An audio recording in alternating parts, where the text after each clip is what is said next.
Yes, I think we should. Apologies again to everyone. Technical difficulties, as I think it was Troy or Dan said earlier, it'll be nice to be able to do these meetings in person at some point soon. So apologies again, everyone. We'll go ahead and get started. I'm going to start sharing my screen here. Just a couple of notes before we get started, and I hand it over to Meredith and Dan. We are recording tonight's session. The recording is probably going to come in handy for those that have not figured out the technical difficulties. So we are going to be recording this presentation. We will also have that recording as well as the actual presentation, the slides that we're going to be taking you through, as well as a lot more in-depth information available on a new website that we have created. We will be sharing that website information at the end of this meeting today. So you'll be able to go in, dig a little bit deeper into the information, and kind of gather your own feedback that we want you to end up sharing back to us. So you'll see information on that website about how to do that. Additionally, we will have a comments and feedback and questions session at the end of this meeting. There's a lot to get through, so we definitely want to get to your feedback. Most importantly, that getting your feedback is the key element with this meeting. So we're going to ask you to withhold all of your questions until the end, and then we'll talk a little bit more about what the parameters are for that Q&A comment section then. So starting to share my screen.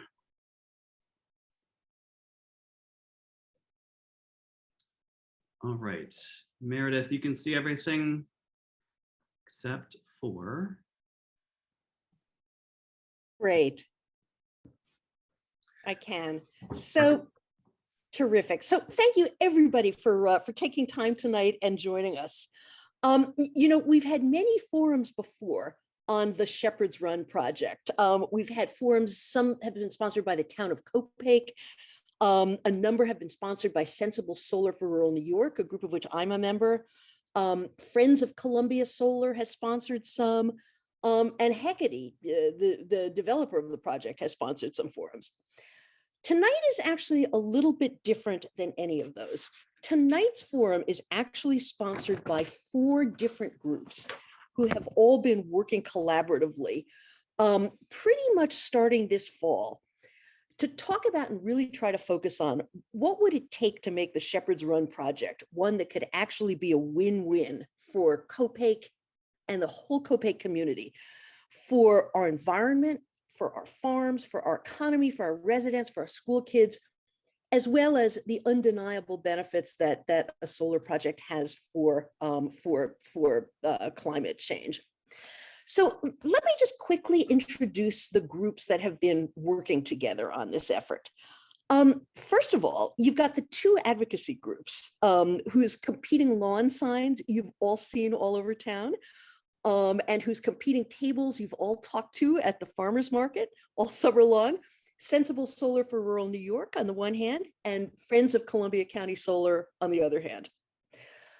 We've also got and have had wonderful work with 2 of the premier land conservation and natural resources organizations in Columbia County and New York State, Columbia Land Conservancy and Scenic Hudson. Those 2 organizations are deeply concerned with and have played enormous roles in keeping Columbia County and Hudson Valley, green, scenic, and environmentally healthy. We've had fabulous support from a whole variety of participants who are very interested in the future of solar in rural communities. The American Farmland Trust has played a great role in advising and consulting. Cornell University College of Agriculture and Life Sciences, David Kay, who is a senior associate there, has been a great advisor as well on these issues of solar and rural land use. We've had really expert, fabulous pro bono advice from 2 wonderful landscape architects who are local residents, Gail Whitwer-Laird and Mark Streeter, and the Rhinestrom Hill Audubon Sanctuary, which really lies at the foot of where the proposed Hecate project would go, has also participated and been very interested in the work we've been doing and the discussions we've been having. And we have had extraordinary support and help from our very own New York State Assembly member, Didi Barrett, who has been just her support and her advice and counsel about what is going on in Albany has been really instrumental to the work we've done. Didi is in the audience tonight, along with some other elected officials. And I will introduce them in a minute. I do want to make one thing really clear. Hecate is not a part of this group. This is a community group.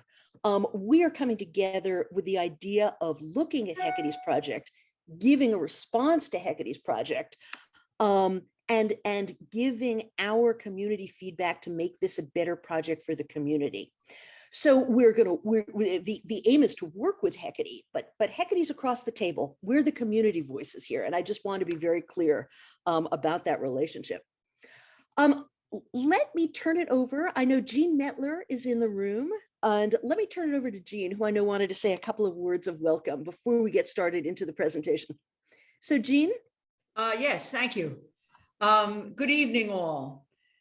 So for more than 2 years, the town of Copake has had a consistent message. At every town board meeting for the past 2 years, Deputy Supervisor Richard Wolf has said the same words. We are not opposed to a solar installation, but the Shepherd's Run project is too big for Copake and is poorly sited.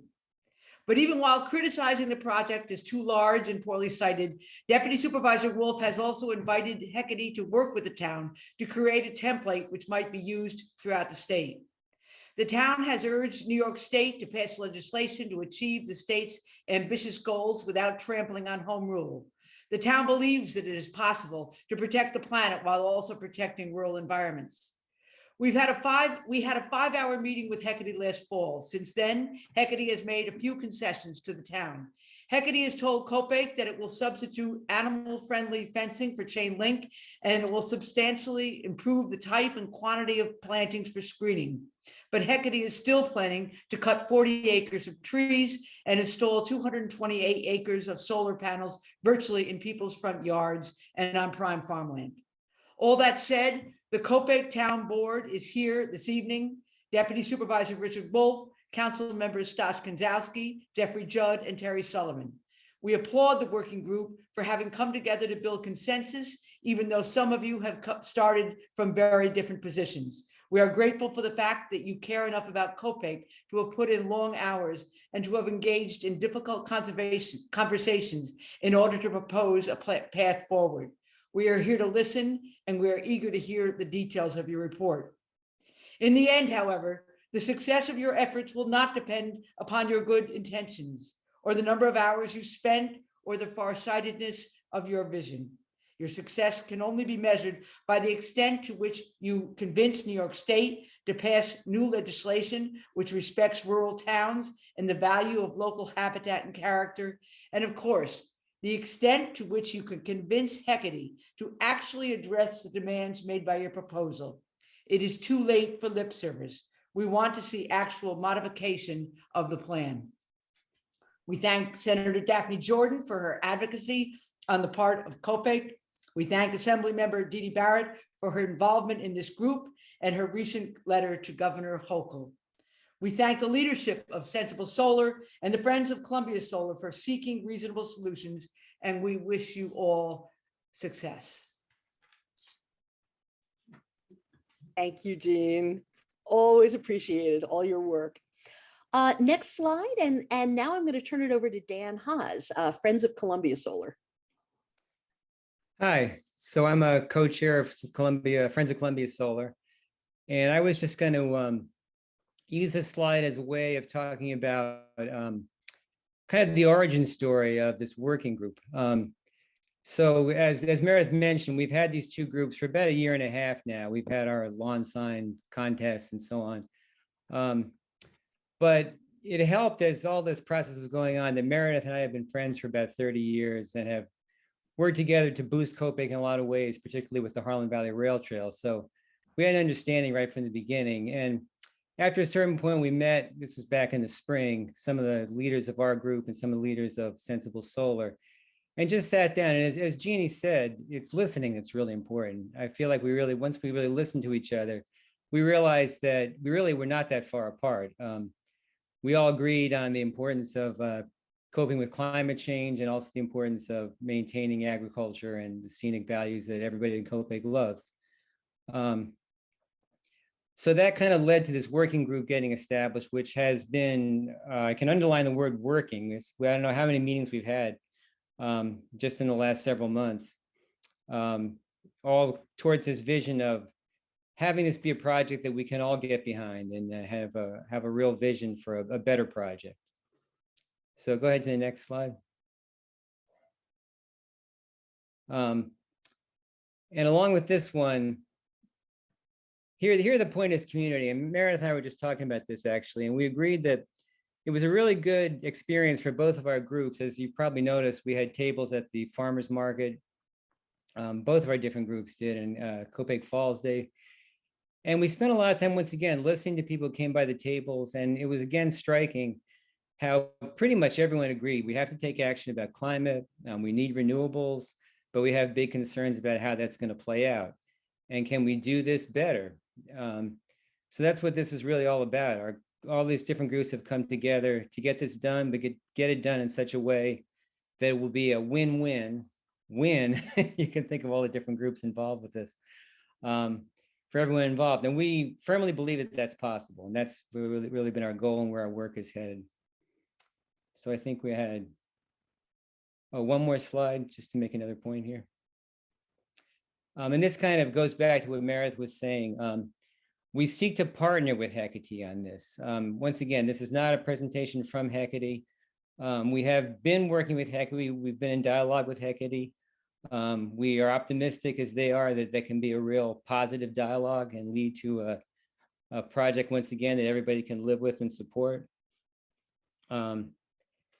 And that's just to underscore the last thing that I really need to say is that this is a community forum. You're going to hear all of our ideas that we developed through the working group. But really the most important thing tonight is that we hear the community's ideas. So we're going to try to give as much time as we can to allow people to speak up and give your comments and questions. So on that note, let's move along. Great, thank you, Dan. Audrey was going to. Hello, everybody.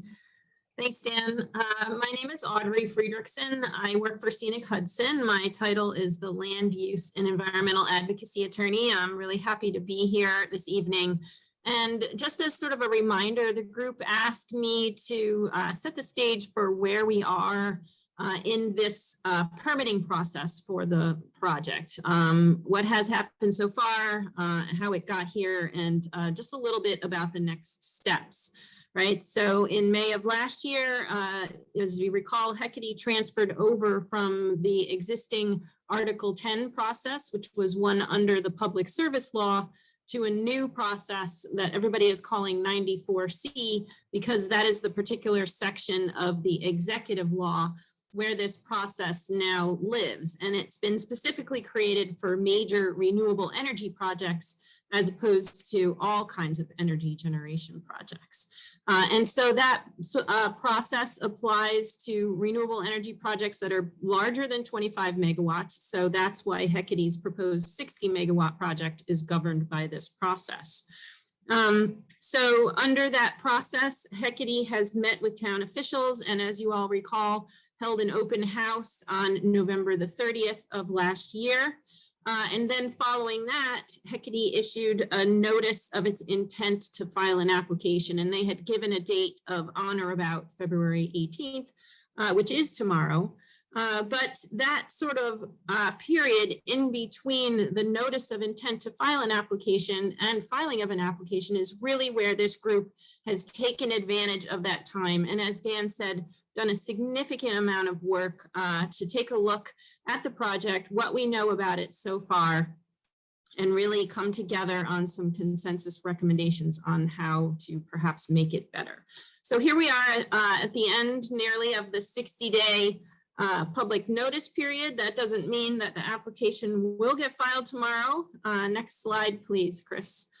So we have all asked Shepherd's Run to take some time to consider the recommendations that we have made. And the next steps, once the application is actually filed, is that ORES, or the Office of Renewable Energy Siting, which is now the entity in charge of this permitting process, has to look at that application and decide whether or not it's complete. They have 60 days to do that. If it's not, then it's Hecate's obligation to submit all of the information that ORES needs, and it remains incomplete until ORES decides that it's a complete application. Then we will all get notice that there is a complete application, and the next step after that is a draft permit. And there will be an opportunity for the public to both have a hearing, to make statements, and submit written comments on that draft permit. So that's what the next steps are. And as we note here on the slide, this meeting really is for you to contribute suggestions, to ask some questions, which we'll do at the end. If everyone could please mute themselves, that would be great. Thank you. And we will do that at the end. We realized that this was sort of a quick summary of the 94C permitting process. And as was mentioned at the beginning, this slide deck will be posted and available for you all to look at. And we hope that there will be a continuing dialogue here so everybody understands what the process is. So with that, I will turn it over. Thank you. All right, and I'm just going to just orient people geographically, because one of the most common questions, and may still be a question, is where exactly is this this project site? So in this map, as you're looking to the south, the gray areas are proposed solar panel sites. As you're looking towards the south, that's Cambridge Road and kind of the southeast corner. So as you're coming from Copake to Craryville, you come up the big hill, down the other side, and there you are at Cambridge Road. And continuing up along Center Hill Road, or 7A, you can see panels on the east side there. That's Birch Hill Road you're approaching as you head towards Craryville. And then obviously the intersection with 23 is downtown Craryville. And this one gives you much better kind of focus. So you can also see there's a large area of panels. It's proposed right behind, basically, or just to the east of Conic Hill School.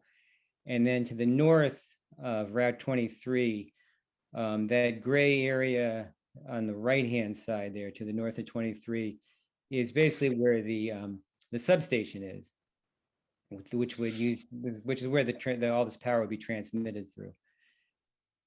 And then there's a couple, and they also kind of to the east of where Sir William Farm is now in Burt's Inn is a couple of smaller panel sites.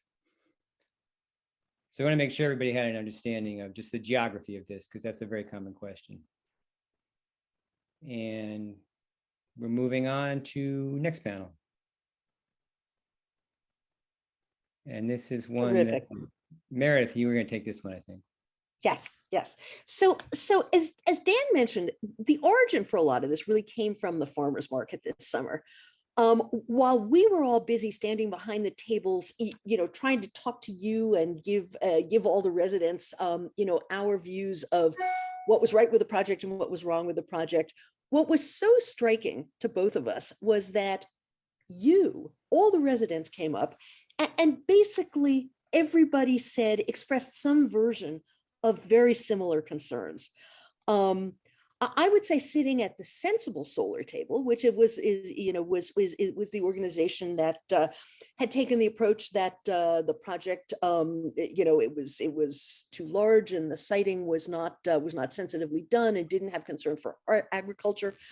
What we consistently heard was that there is concern among residents for the importance of climate change and confronting climate change, and we can't be behind that. We can't ignore that. We've got to do our part in combating that.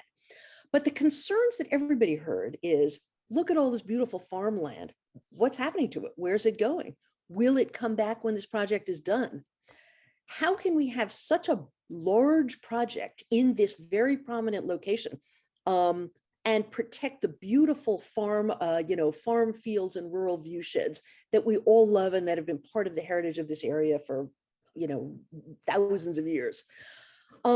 What effect would this project actually have on the local environment itself and the local ecology? Forests, wetlands, streams, birds, wildlife. a question that we both heard a lot is, how are we going to benefit from it? Are we going to benefit from this power? Or are Copake residents going to be able to tap into this renewable energy? People talked about tax revenues. Will it be good for the town because it will generate a lot of tax revenues? How many jobs are created? A lot of concern expressed about the effect on nearby homeowners who have been living in rural areas and who now will be living surrounded by solar panels. What happens to property values? What happens to their investments? People were concerned about process. Given that this is a state permitted process, can residents have an effective say in what happens? How can we do that? How is that monitored? How can we ensure that our voices are heard here? So next slide, please, Chris. So those were the concerns that have really motivated what we've been looking at. We do want to start by acknowledging that Hecate has in fact made some changes to the project since it was initially proposed, we do want to note that because we working with them and cooperating with them is very important. They have indeed shrunk the area of panels from the initial 480 acres to 220, give or take. They have removed panels south of the intersection of County Route 7 and Center Hill Road so that they are now concentrated in the north area. They've removed battery storage, which was originally proposed for the project, which would have taken up a fair amount of space. And they've made additional pledges since the town meeting on November 30th and since the conversation with the town officials. As Jean mentioned, they have pledged that they're going to be using wildlife-friendly fencing instead of chain link fencing. We have pushed ethical sourcing issues because knowing that many panels that come from China are actually come from the Xinjiang region, and there's actually a law now that prohibits sourcing from areas where forced labor is used. Hecate, has pledged, they will look into the sourcing of their panels and have pledged to comply with that. PFAS, the chemicals on panels, they've also pledged that they will, their panels will not contain hazardous chemicals. And very importantly, and of course, details will be important here. They have pledged that they will be hiring and purchasing locally where feasible. I say that, it's always a qualifier, but that's going to be something that will be very important, that there be a real economic and jobs impact and purchasing impact that will benefit our local community. So we will be working with Hecate to enforce every pledge they've made and seeking additional commitments, responding to community concerns and working to enforce those. Chris, next slide, please.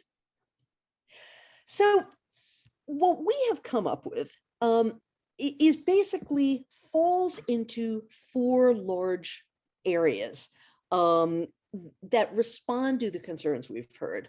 And all the proposals that you're going to be hearing now really, are kind of with this mindset. How do we protect the environment? What initiatives can we take to do that? How can we protect the local homeowners? And what are the protections we can put in place for that? How do we protect our agriculture, both our agricultural soils and the farmers who are currently farming in that area? And then in the last bucket, how do we really get more community benefits? How do we get economic benefits for the community from this large project? So I want to say, this is where our thoughts, and you're going to be hearing some of our specific proposals on this, but this is tonight because we want to hear from you. We've come up with ideas that we like. We'd like to hear your feedback on those. If we'd also like to have the benefit of thinking of additional ideas. So that's really what tonight is all about. You will, as everyone has said, this is throwing a lot at everybody tonight. So we will try to through the website we're setting up, have an extended period for feedback and additional comments, in addition to the Q&A we have tonight. But so we ask everybody, please put on your thinking caps, put on your good idea caps. We can take advantage of the opportunity of having this time together, having a very strong community together, having the ear of some very strong local representatives in Albany, having real expertise, at our fingertips from farm groups, from Scenic Hudson, from Columbia Land Conservancy. We've got a lot of resources to make this project work for us, and that's what the aim is for. So with that now, I am now going to turn, Chris, next slide, please. I'm now going to turn this over to Bradley Pitts, Friends of Columbia Solar, to walk you through some of the specifics about our thoughts on protecting the environment. Thanks, Meredith. Yeah, I'm Bradley Pitts. I'm a member of Friends of Columbia Solar and happen to be a direct neighbor of the original project area. So I'm going to walk you through the first half of these ideas regarding protecting the environment, and hand over to someone else to take it the rest of the way. We can do next slide. So Meredith mentioned opportunities, and I think that's been our prime focus. It's really looking for what are all the opportunities if we zoom out and look at what's happening here. So in addition to the panels, which we've all been focused on, we started looking at the wetlands, which can't be developed, and Hecate has stayed off of, and started envisioning, what would it be like to have over 300 acres of new community accessible green space. We're envisioning what we're calling a polyculture park, so dedicated to the production of energy, culture, and food for humans and wildlife alike. There's a lot of layers in this one image, and we're going to break them out for you as we go. So next slide. Yeah. So one opportunity that this opens up is to think about addressing some needs that maybe haven't really been center in the conversation around a solar project. Could we integrate community gardens around the edges, both directly adjacent to panels like you see up by Taconic Hills in this concept, and even in the new wetland areas, closer to the roads, accessible to the community, and in these hot pink areas down along Birch Hill Road and Cambridge Road. The talk has been a lot about screening, and we'll get into that later. But could we activate and use that land? There's about 12 acres right there in those two pink strips. Could we make those productive and useful for the community? Next slide, please. As we know, biking is a big activity in Copake, and the rail trail is important. So as part of this larger site vision, we want to make sure we're including a rail trail extension of the rail trail itself, but also we have the opportunity here to direct people from the rail trail to Rhinestrom Hill Audubon Sanctuary. So how can we create a spur that would bring people down there and connect, all the opportunities that all the dynamic offerings that Copake has. And of course, when you have green space, we want to get people in that green space. So thinking about walking trails, and the trails would provide an opportunity to link multiple elements in the site. So, what if there's a loop where you can go from the school along the rail trail into the wetlands, near the panels, and back again. We could have another loop that's maybe just primarily wetlands, but bringing you up close to the panels to have that experience too. In addition, we can have trails that might extend up into some wooded areas so that you're really experiencing the richness of this site, which is kind of a great little microcosm of Copake at large. And then of course, small parking areas for trailheads or the rail trail would allow people to really, pull up and use this area. So not just for locals, but really driving tourism as well. I should say, I don't think we've said yet that the kind of larger framework, and you'll see this reflected in our website URL, we're kind of calling this larger framework the Copake Craryville Gateway.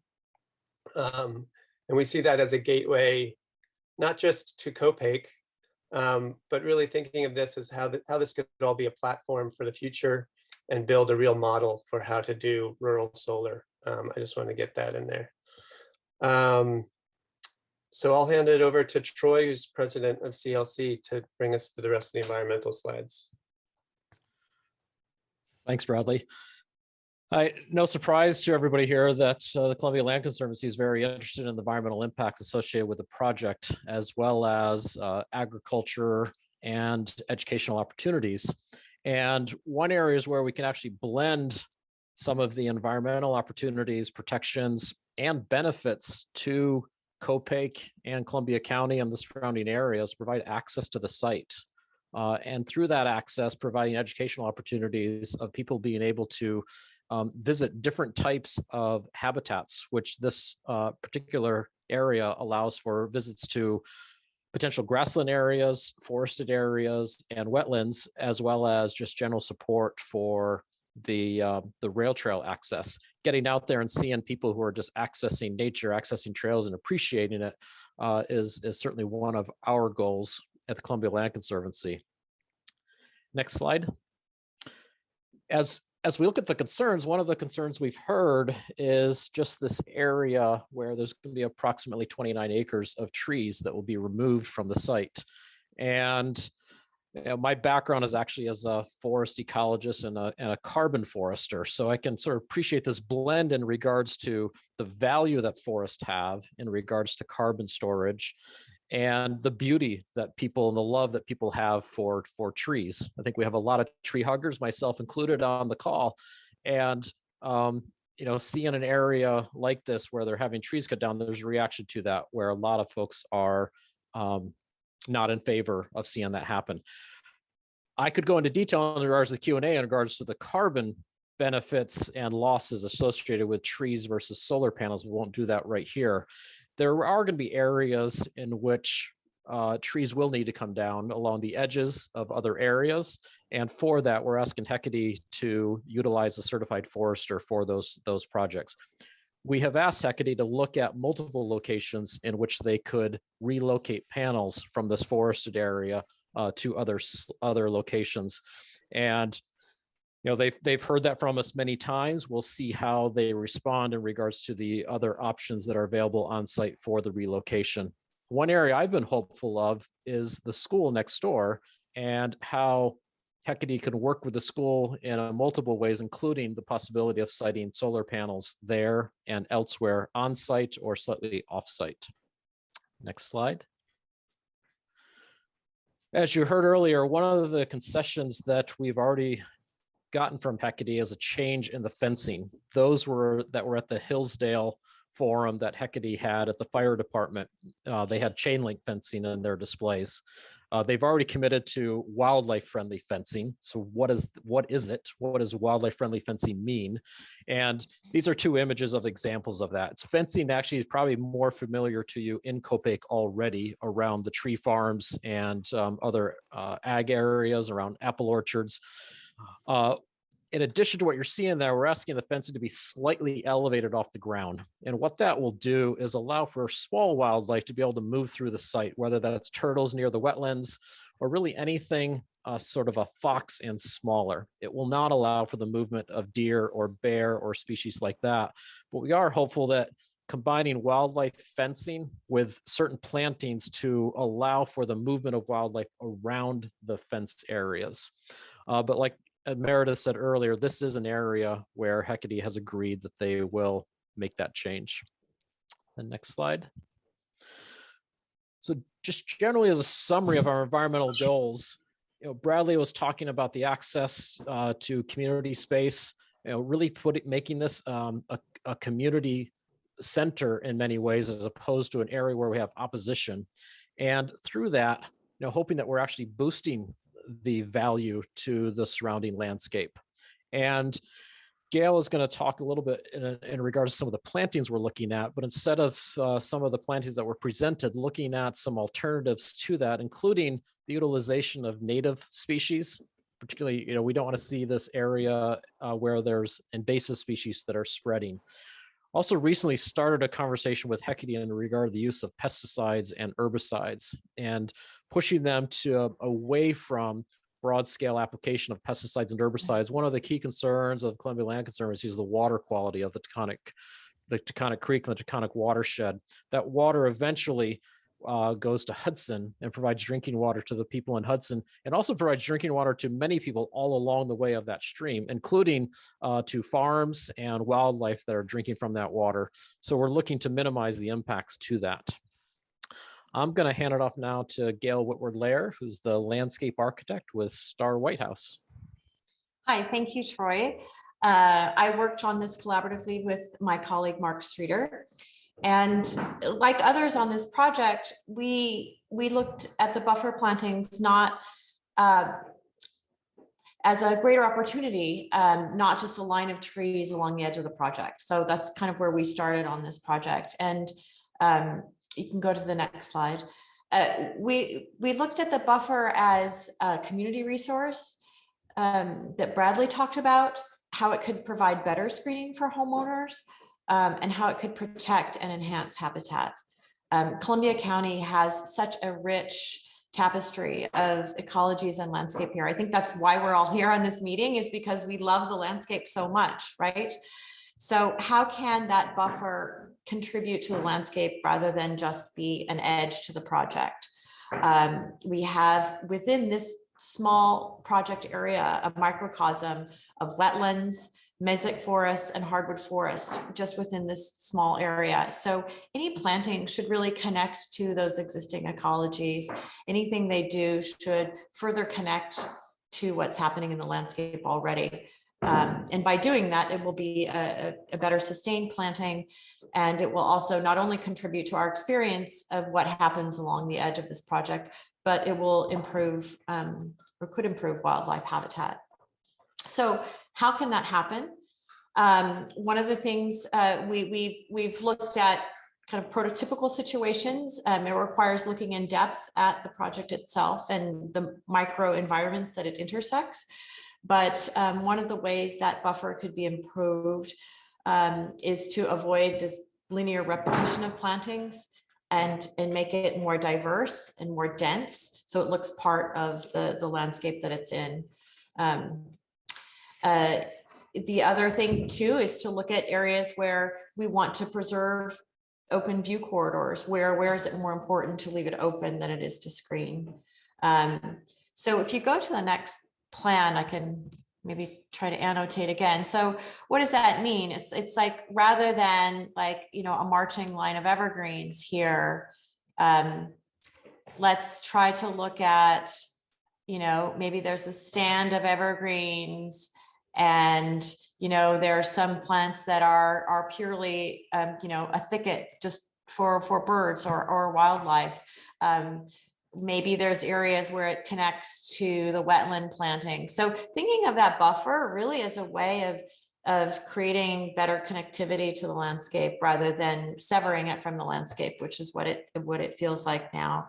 So I think it's what we're proposing here as an approach, not necessarily a fixed plan, but thinking about what the buffer and the plantings in that present, and how to better screen for homeowners and better plant for all the other species adjacent to the project.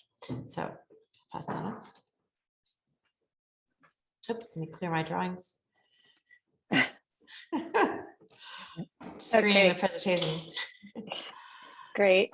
So I'm Sarah Traberman. I'm a member of Sensible Solar, and I'll talk about one of the key aspects that we think is important in terms of protecting homeowners is that those community members who are adjoining properties to the project get compensated fairly by Hecate because there is going to be a decline in property values by being next to the farm.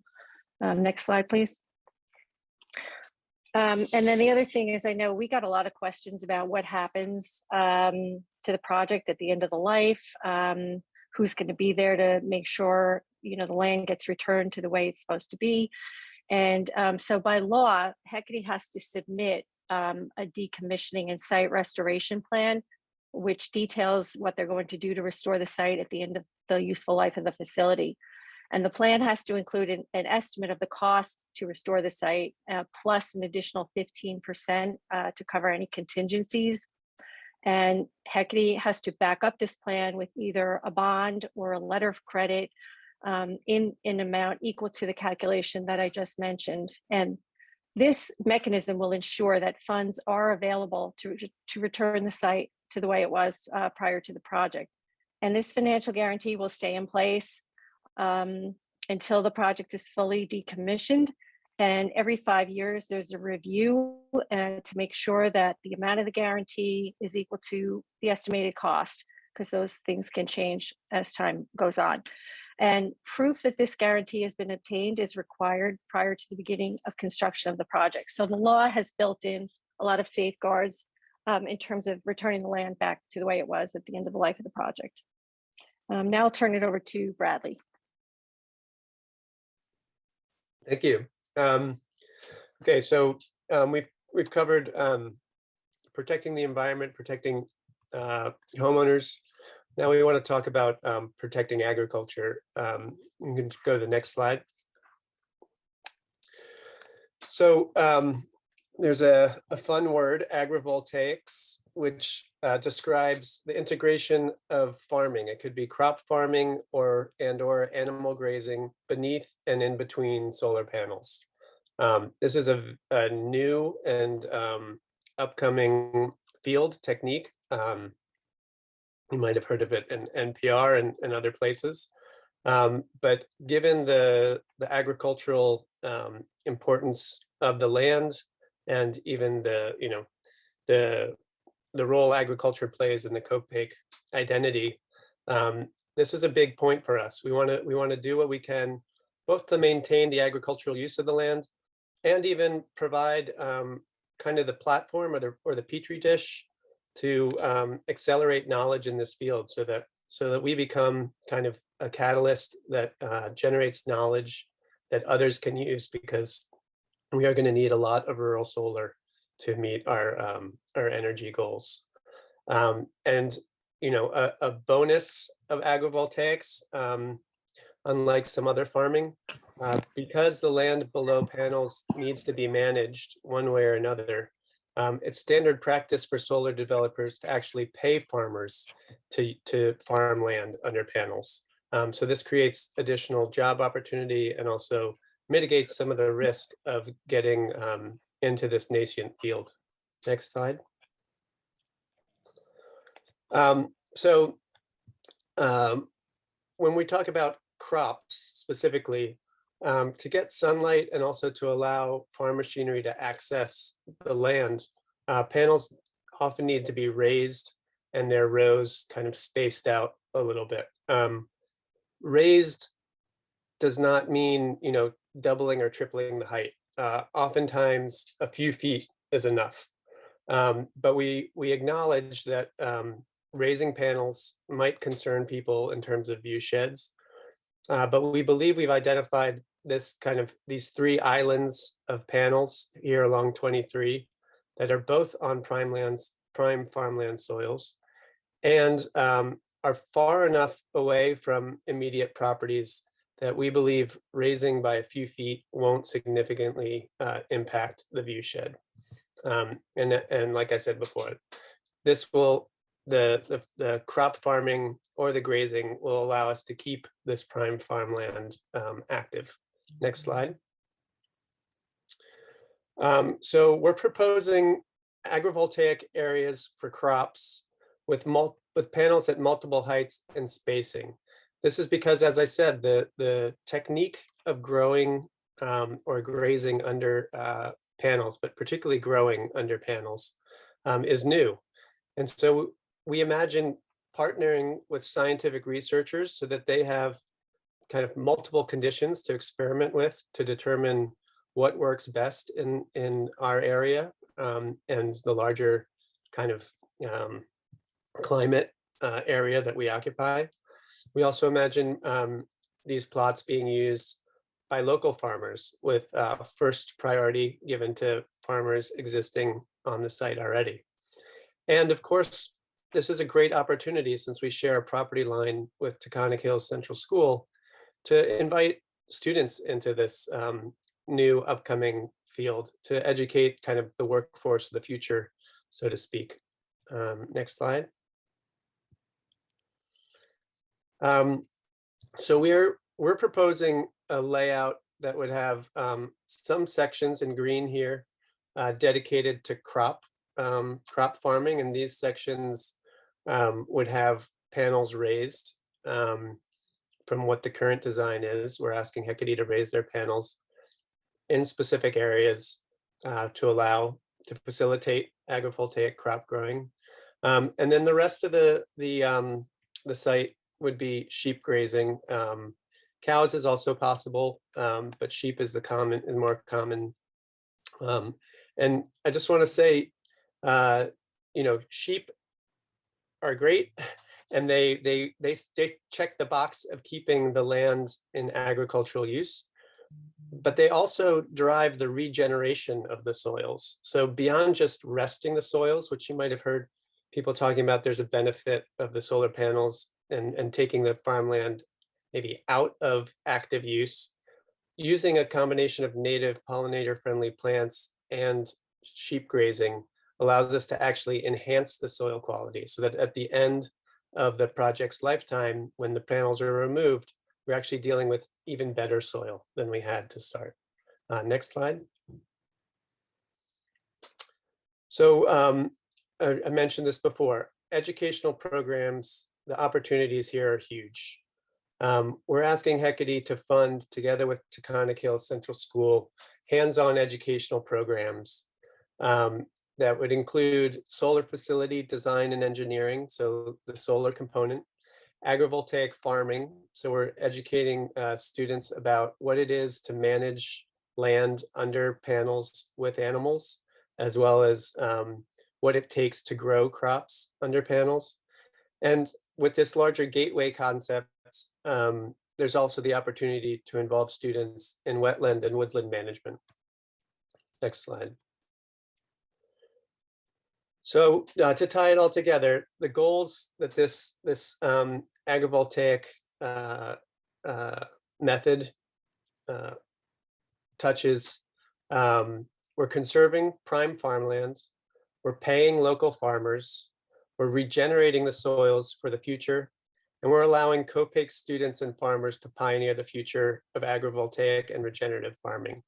I guess it's not in our bullet point here, but I also want to stress again, by working with universities, we are also, I think this could be a real point of pride for the community that we are facilitating the future here and what it takes to pull this off in our region. So with that, I'll hand it over to Juan Pablo.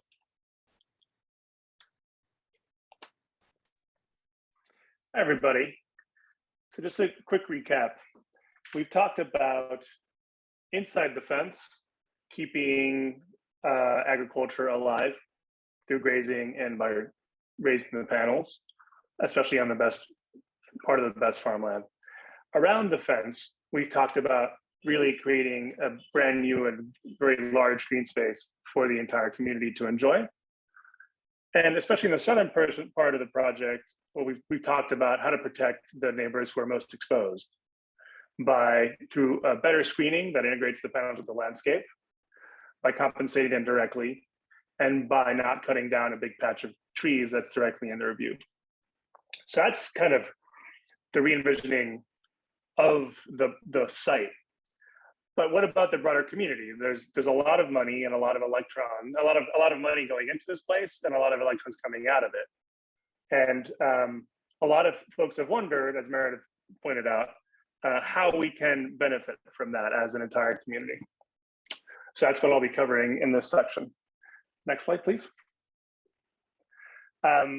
So we wanted to make it so that local residents can purchase power directly from Shepherd's Run, probably at a cheaper rate, and this is crucial, at a fixed one. I think a lot of us have gotten higher electric bills recently where the rates just went up all of a sudden. We would be able to lock in cheaper rates for years if we went through this process. And so it's required to currently, as a resident, I can't buy power directly from Hecate. But if the town of Copake joins together with other towns in what's called a CCA program, Community Choice Aggregation, they basically form a buying club. And then that buying club can have a contract directly with Hecate to say, we will make it possible for residents to buy power at this rate, with a cheaper fixed rate for X many years. So it's a vehicle by which you could eventually sign up to get cheaper fixed power directly from the solar farm up the street. It does require the town to pass enabling legislation and join the CCA program, but this is an opportunity that we are very, very excited about. Next slide. Mark, could you mute, please?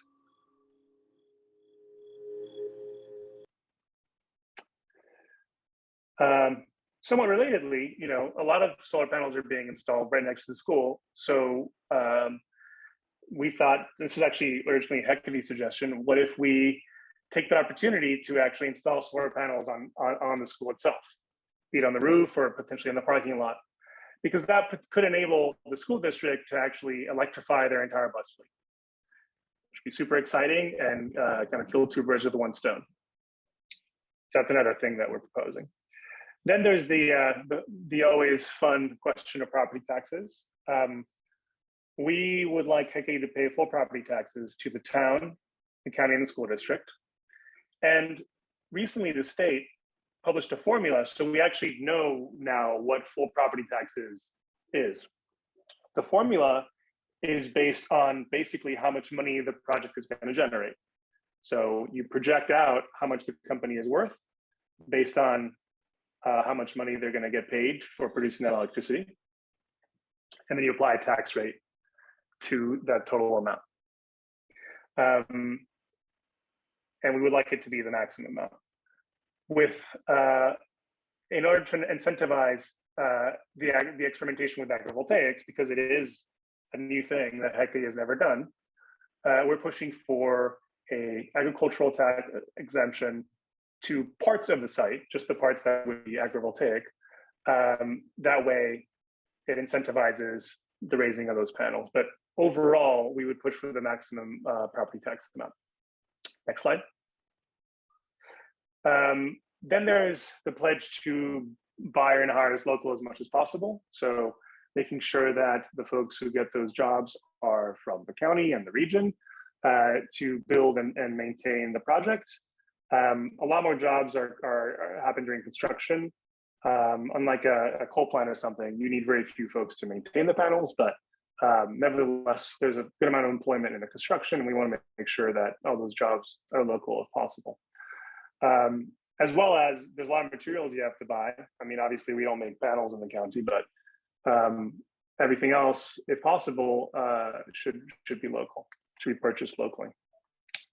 Relatedly, even though solar panels and solar farms are very, very low fire risk statistically, it's obviously important for our local fire departments to be able to respond to any potential issues there, as unlikely as they are. So we're pushing for training and funding for the fire departments, and Hecate has also already pledged to do that. Next slide. I think it's Meredith again. So, Chris, why don't you move on to the next slide? What all this will take is basically bringing together a lot of resources that this community has. Because the ideas of linking this project with environmental considerations, with the, kind of the larger community accessible space, with educational programs, with, through the trails, through the rail trail, through to Rhinestrom Hill. All of this involves, work and a partnership. We're going to need cooperation from Hecate. We're going to need changes in the project from Hecate. We're going to need funding from Hecate. We're going to need a commitment from Hecate regarding energy purchase. The town of Copake plays a critical role. They are, among other things, as we talked about, in order to do electric purchasing on the economic side, they will be deeply involved. Taconic School can stand to benefit tremendously, and I think engaging them about the opportunities, for educating for kind of energy of the future and how that can work with and integrate in a rural community are real opportunities, and will take a partnership. People have asked, when you look at the land that we are talking about using as the community accessible space with trails, how will that be managed? The Columbia Land Conservancy is a wonderful organization there to be able to do that. It will require resources. That will be a contribution that we'll be looking for, looking to government in part for, looking to foundations for, looking to private support for. So this is really trying to recognizing that in order to put so many different aspects together around this project and make it a real community project, it's going to require a large scale partnership and a large scale cooperation from so many people in the area. Next slide, please, Chris. So as you can see, what we have focused on and what we are hoping for is that by taking and putting effectively a green embrace around this project, and demanding that it meet the local needs and the local economic needs, and responding to the local concerns and protecting our local environment. The hope is that it brings benefits for our residents, that it brings benefits for tourism, something we're all concerned, could be damaged if there is not this kind of protection. Benefits for farmers, researchers, students, homeowners, school. Next slide, Chris. So, how does all this happen? It all happens, first of all, getting Hecate on board. How does that happen? We all recognize they've got to go through a legal and a regulatory process, and that process provides room for us to participate and intervene and to work with the regulators to get these kinds of protections for the community built into the regulatory process.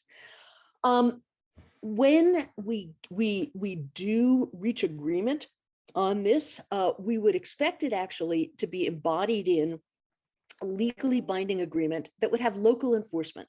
We would not rely solely on the state in order to enforce this. We recognize that who is most interested in enforcing these benefits is the locality.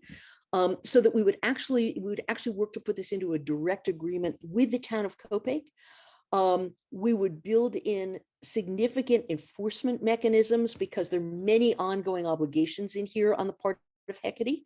We would look to build in financial security and enforcement because over the length of many years, financial security is critical to enforce. Next slide, please, Chris. So that's our ideas.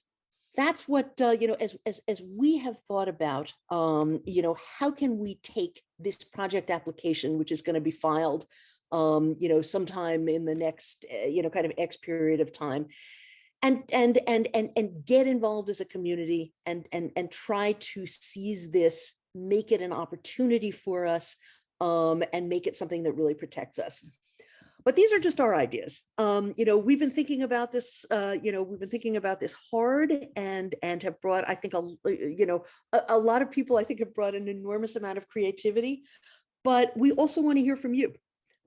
This is, we are not a self-appointed group of town experts. We just listened and we thought and we got together and we talked. And we absolutely welcome feedback. We welcome criticism. And even more so, we're looking for your thoughts and your creative ideas. This can bring the community together instead of dividing us if it's a whole community, creative and consultative effort. That's what we tried to build just among the groups that were originally at war between ourselves. It's what we hope now to hear from all of you. So with that, I think we are opening the floor. Let me just turn over. Yes, I'm sorry. Final comment to Dan Haas here with an outreach and an invitation to Hecate.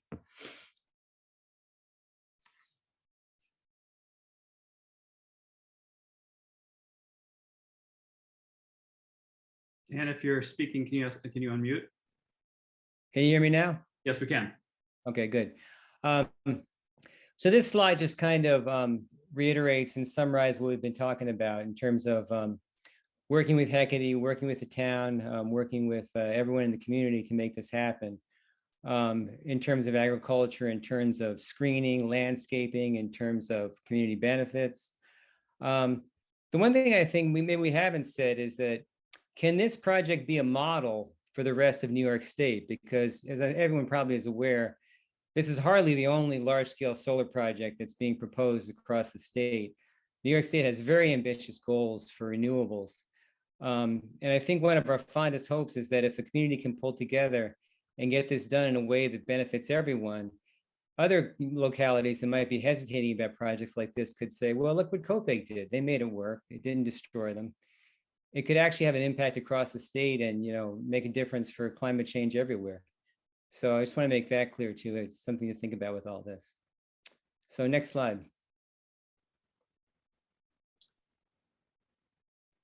So I think I'm taking this, right, guys? Or Dan, are you taking it? You got it? Yep. Go ahead. Okay. Hi, everyone. My name is Chris, member of Sensible Solar for Rural New York. Everything that you've seen tonight from a presentation perspective, all the slides, as well as a tremendous number of additional appendix slides, will be available on this new website that we've created, craryvillegateway.org. It is live now. There's a couple of things that will be put up on the site shortly after this presentation, including the recording of this meeting.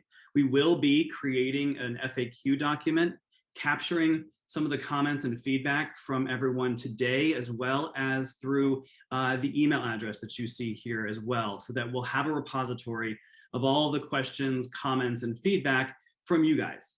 It's important to get an understanding of what you think about these concepts, what concepts you think could be reevaluated or brought back into this proposal, so that we can then take that to our local state leaders as well as Hecate to explore further changes to this project. So with that, we are going to go into questions and feedback session. So everyone currently is unmuted, or excuse me, is muted. The way that we're going to operate this Q&A session is within the format of Zoom. Ignore my crude drawings here, but within the Zoom structure, if you tap on the screen or if you go to the bottom of the Zoom window, you'll see this reactions box. Within that reactions box, there's the raise hand function. Click on that raise hand function so we'll know that you have a question or you have a comment or some feedback to share with the group.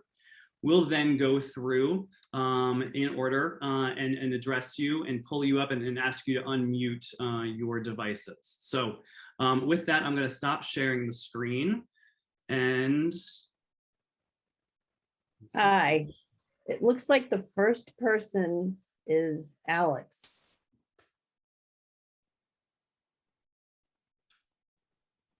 Is that Alex Campbell? Oh yeah, sorry, my bad. Sorry, Alex Campbell. Yeah. Hey everyone. thank you so much for this great presentation and all the interactions we've had from the working group to our side at Hecate. And I just want to, again, thank everybody for their hard work that they put into this presentation, the recommendations for this really important regional project. And I want to stress that myself, Hecate generally, we're very excited to continue our work with the working group and realize as many of these recommendations as possible, and make this a project we can all be proud of. So thanks again. I'll be brief, but I really appreciate all the work that's gone into this so far. Thanks, Alex. Okay, I see that we have 3 people so far with their hands raised. Dick Hermans, Amy's iPad, and then David Sunderworth. So we'll take those in that order. Dick Hermans, do you want to unmute yourself? Yes, hi. Unmute yourself. I'm with the Harlem Valley Rail Trail Association, and I just want to applaud you for the work that you've done to come up with these concepts that Hecate should embrace if they have a wit of sense about them. I suspect that the real debate will be with the siting board, and but I think that by staying together and raising community awareness of this, you're really on the right path to get this done in a really dare I say revolutionary way, and set a standard for how solar can be done in a way that really preserves all the goodness that communities have. So bravo. Thanks very much. Amy's iPad, I think you were the next one. Thank you. Yeah, Amy Clifford over on Snyder Ponds in Copake. What is the life of the project, and can it be extended? I think that's probably best answered by, I guess, Meredith, do you want to take that one? Sure. From what I know, the lease on the land, I believe, is 25 years. And as to whether it can be extended, there's really 2 issues. One is a question of whether the lease itself contains an extension option. And we actually had requested a copy of the lease agreement through a FOIA request when it was originally filed as part of the Article 10 application. It appeared as if there was a renewal term, but it was blacked out, the actual term of it, so we couldn't tell you how long. But the second concern is obviously, will the technology remain the same over this length of time? Will solar still be a dominant mode of renewable energy in 25 years? And I think the technological question really is anybody's guess. And I think that's why the issue of decommissioning the panels and making sure that the land has been kind of kept in good agricultural shape over the life of the panels is a very interesting and important question for the future of the property. Follow up to that, then, does the 25-year lease allow them to upgrade or make any additions? Like you said, in 10 years, technology might be different. Yeah, I can't answer that question. We're just community members. We're not familiar with the terms of the actual lease, but it's a very good question, and I think we obviously would like to understand the terms of it better. Sure. And just to echo everybody, because I was on a call a year or more ago, and it was contentious, and it's so great to see the 2 sides come together, and like you said, to show the benefits and the beauty of a community working together, especially in this day and age. And it's very exciting, and I can't wait to look at it more on the website, but I can't imagine there's a stone that you guys haven't turned, because it's well thought out. It's a well thought out plan, and I agree. I hope Hecate adheres to it or agrees with us. So thank you all for your time. I appreciate it. Thanks very much. Okay, we have a few more people: David Sunderworth, Gregory Harkenrider, and Fred Moz. So we'll take David first in that order. Hi, and thank you for putting this on. Just by way of introduction, I am a resident of Delhi in Delaware County. We have been following your efforts with great interest. We have some projects that are, sort of underway in our community or close to our community. We would love to collaborate with you more closely, which I think is one of the things that Dan was talking about. I agree, if you guys, come up with sort of a model program, we would love to sort of follow your example. And maybe just to sort of answer some of Amy's questions concerning the lease. Typically, these are 50-year leases. The developer has the option of extending. It is purely their option, so that if you're a landowner, you need to think about that. And then, yes, they can repower the entire farm with new technology. So that's not an uncommon feature. I would point you to Penn State Extension website. They have very detailed webcasts around, what landowners should be thinking about when entering into these kinds of agreements. So just, maybe to offer up some information.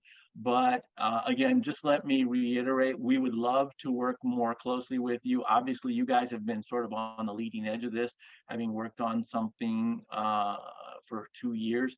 We're just at the beginning of our journey. So, I think it's been an incredibly thoughtful presentation, and I like where you're going, and we'd like to sort of emulate what you've done.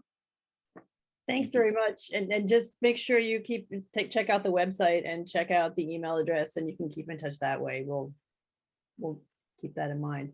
Next person on the list. Oh, sure, thanks. The next person I think was Gregory Harkenrider, and I'm sorry if I'm mispronouncing it. You pronounced it really well. Thanks. Better than most people. My question is, your project has a 60 megawatt nameplate capacity. How does that translate into annual production? In other words, what is the estimated annual production given a 60 megawatt nameplate capacity? So Gregory, it's Meredith Kane. Let me just jump in and say, it's not our project. We're not the developers. We're local residents here.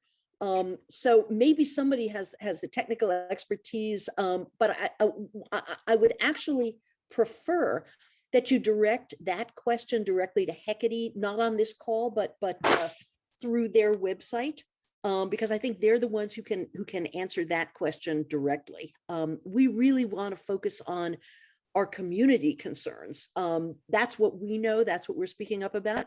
So if you could reach out to Hecate directly about that, I'm sure you can get the answer to the question. I just think probably that's a question some of your people might want to ask.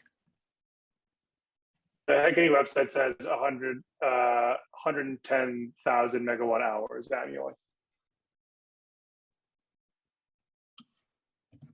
Thank you. Thank you. I think the next person in line, Fred Mouse. Yes, you got that name right too. So you're 2 for 2. I wanted to begin by congratulating all of the presenters on what I think is just an absolutely phenomenal effort to come up with a proposal that I think Hecate just has to look at, and because it's absolutely reasonable. But it shows the power of community creativity too, in solving the dilemmas that these solar farms present. My question is a very narrow one. One of your goals, you said, is to get Hecate to relocate their panels so that you can avoid clear cutting some trees. Have you come up with a plan for them to do that? Have you shown on a map where they can put the panels to avoid the trees? If you have, of course, you're in a much better negotiating position if you can do that. Let's see, who would like to take that question? I'll take it. I'll just be short and just say, yes, we actually have a map where we've looked at presenting some panels, but also didn't want to necessarily constrain where those panels are going. So really asking Hecate to look at the entire area and where some of these places could relocate. We have asked about, well, what about here? What about there? But really sort of pushing it over to their court to look at the entire footprint in regards to relocation. Good, thank you. Thank you. The next person is Steve Passage. I may have missed the answer to the question, but the question that I have is, at the end of the presentation, I saw that there was a desire that Hecate integrate their screening program with the working group screening program. And I was wondering, does the working group have a screening program that I can access somehow? Yeah, Gail, do you want to just do that one? Sure. So we haven't developed a detailed alternate plan. What we developed was an approach that we'd like them to adopt. So it would be a plan that they would incorporate into their plans and would become part of the public review process. And is that concept somewhere where I can take a look at it? So the early concepts that we've put out, or the approach, again, it will be on the website that is part of this presentation. Great, thank you. Okay, thank you. The next one is Karen Berger. Hi, gosh, I have so many questions, but I guess the biggest concern I have is accountability. Like, you know, as technology changes, and it's changing so quickly, we're going to have these giant swaths of land with these solar panels, and I understand the idea that we'll have that Hecate or whoever takes over the lease will have a fund with which to decommission the project, but a 25-year lease or lifespan for the project of this kind of technology, I guess I'm just wondering how, as a little town, we're going to enforce accountability over the long haul when we haven't really had that much success enforcing, you know, getting them to agree too much so far. I mean, I'm just wondering how we're going to do this. Meredith, do you want to take that one? I will. I think, Karen, you raise a really important point, because we all know, well, I should say, me speaking as a lawyer, I know that, you know, agreements depend in large part on voluntary compliance. And when you have to actually move to legal enforcement of an agreement, you're already behind the 8 ball. And it's not just this town, it's any agreement of any type whatsoever. Mm-hmm. So there are ways to do it. I mean, some of the ways to do it are actually by putting up financial security, you know, requiring Hecate to put up a bond or a letter of credit or cash security, allowing the town to have some self-help rights where needed, and to be able to draw upon and use the security in order to be able to do work itself where it needs to do it. And, you know, we'll look for other creative enforcement ideas as well, because we do recognize that you know, that's a key part of getting this to work. There are a lot of you know, obligations that will run for a long time over the life of the project.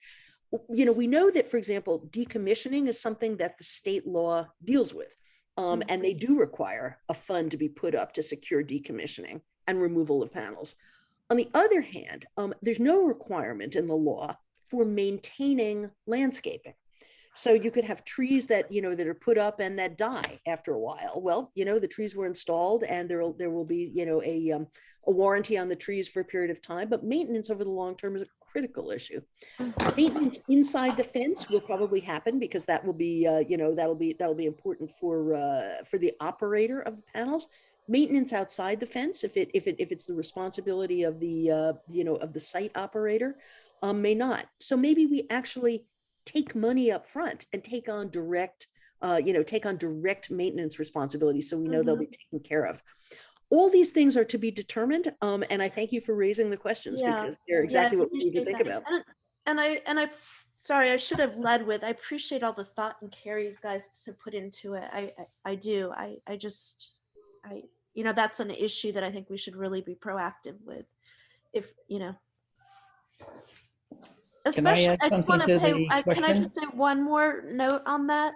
My understanding about Hecate is that their model is to take a project through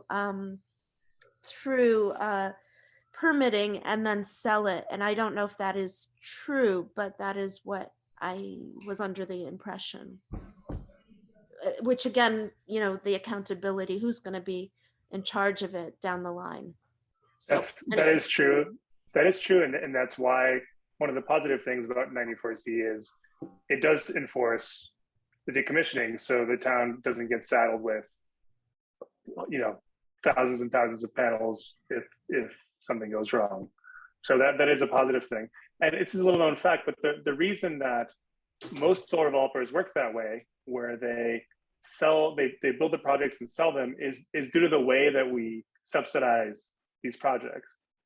Mm-hmm. So we subsidize them with clean energy tax credits, but in order to actually get, we don't just give them a grant. They have to get rebates on the taxes going forward. And it works out to it being really hard for them to get the money back that way. So that's why they sell them to banks and bigger entities that can actually do that. So it's a indirect consequence of the way we do the subsidies, just for what it's worth. That's why it's so common. But the thing is that the selling it to a bigger entity means there's an even bigger entity that we need to somehow try to hold accountable. That, you know, so I'm just flagging it. That concerns me a lot. But yeah, I hear what you're saying. Yeah. Thank you. I think the next person was Suzanne Esper. Yes, I just also want to thank you for this the impressive amount of work that you've put into this, and you certainly have addressed my numerous concerns about this project. To me, this is like a wondrous wish list, and I am very cautiously concerned about its implementation. When Hecate first had their meetings, they said outright that it was a 20-year project period. And so it's amazing to me to suddenly hear changes in that number. They're very slippery folks. It's odd to me. So I would love to know really what that lease is about and what we are really confronting. The other issue was in terms of the vegetation that was being planted. At one meeting, they were talking about planting perhaps I missed this in the presentation. I was having a problem with Zoom. They were talking about planting very small plants, which would take 15 years to mature. Has that issue been addressed in terms of the size of the vegetation that would be planted to help conceal some of these panels? Bradley or Gail, do you want to take that one? Gail, why don't you talk about the plantings? Yeah, so I mean, I think their plans aren't finalized yet, and what we're hoping to do here is influence the plans. That's why we're here. And I think, you know, the point is that we want to be strategic about the plantings. In some places, it's about the wetland. In some places, it's about view sheds and view corridors. And to really, rather than have just a you know, planting type A, B, you really need to look at the site-specific conditions of the planting. You know, where will the plants thrive in the environment they're in so they can become bigger? Where do you need bigger ones? And maybe in some areas instead of, so you'd be planting some mature plants to begin with, is what you're saying. Yeah, so the idea is that listening here and then sharing back to Hecate, we want to influence how the planting is done. So thank you. I also just wanted to speak to the other point. Tonight in this conversation, there's been many numbers thrown out about how long the lease is. Yeah. But I think the takeaway point is we don't actually know. And so I do trust that Hecate's figure of 20 years is accurate. I just think nobody on this call knows for sure the way Hecate does. So I just wanted to say, on that issue, I'm not aware of them being slippery, and I want to give them credit for that. Okay, thank you. Okay, I think the next person was Harry Franklin, but Is he still here?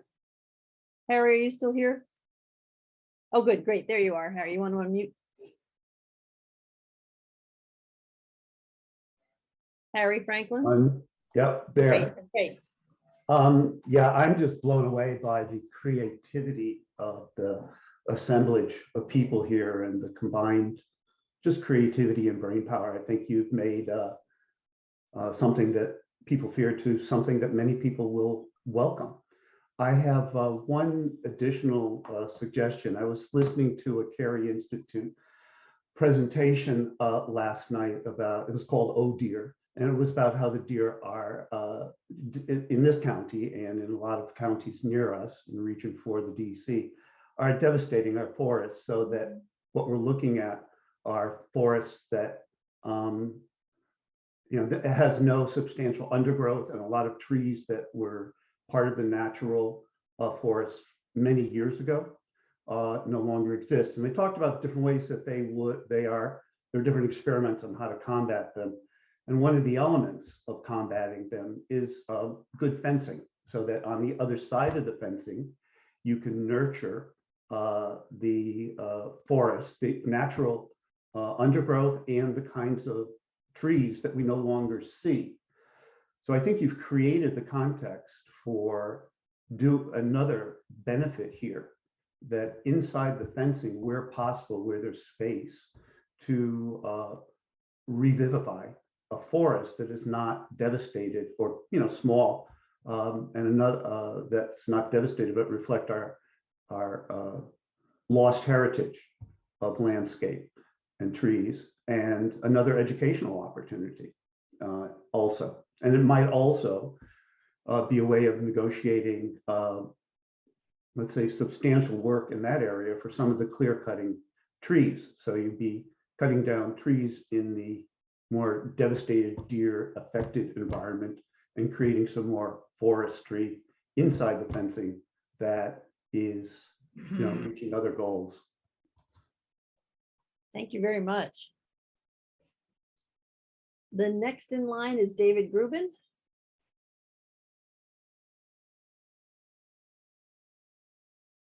Yep, please unmute. You have to unmute.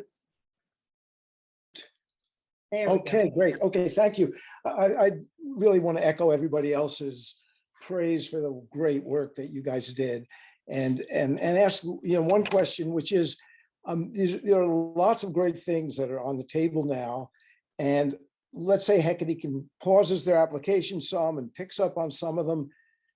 Is this our last chance, or is there time after their application is submitted to ORES reviews?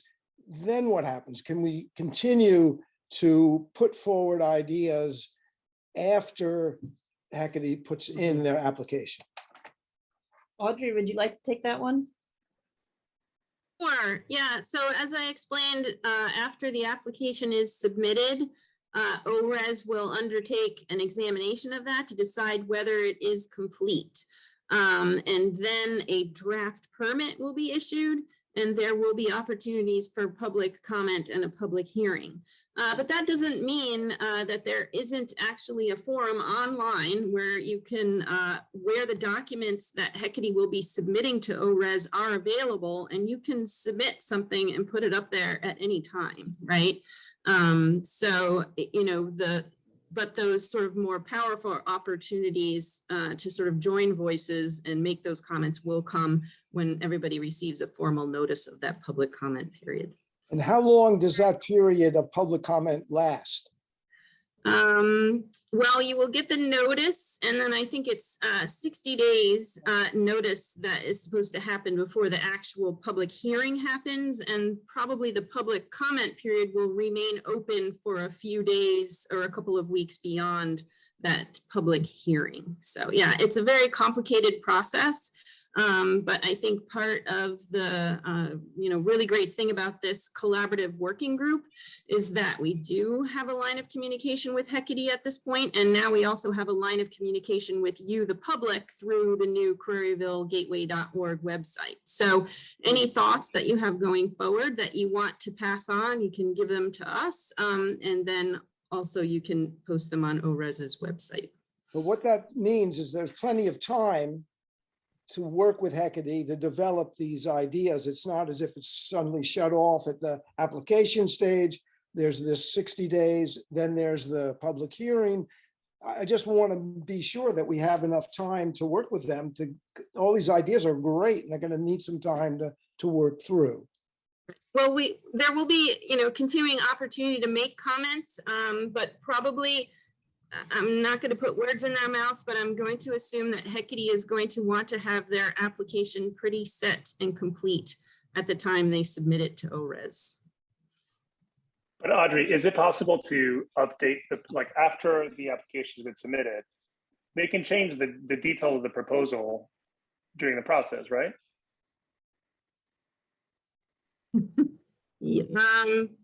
Yeah, there's probably room for some changes, but not too major, right? Because again, the process is that ORES has to deem the application complete.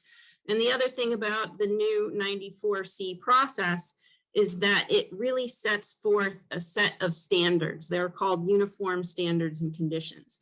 And they're actually quite detailed, like down to setbacks and panel height and how far you have to stay away from the wetlands and other things like that. So when they create the application, they have to comply with those uniform standards and conditions. So not only are, we're asking for them to make changes, but they also have to comply with those standards as well. So they have to sort of thread the needle to be able to satisfy all of them. So that's probably why if they're going to make changes, it's best that we get them to them sooner rather than later.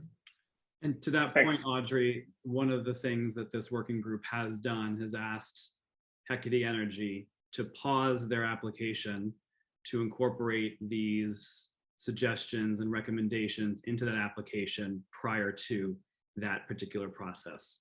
So we're still waiting to hear if Hecate is going to fully embrace everything that we have proposed this evening.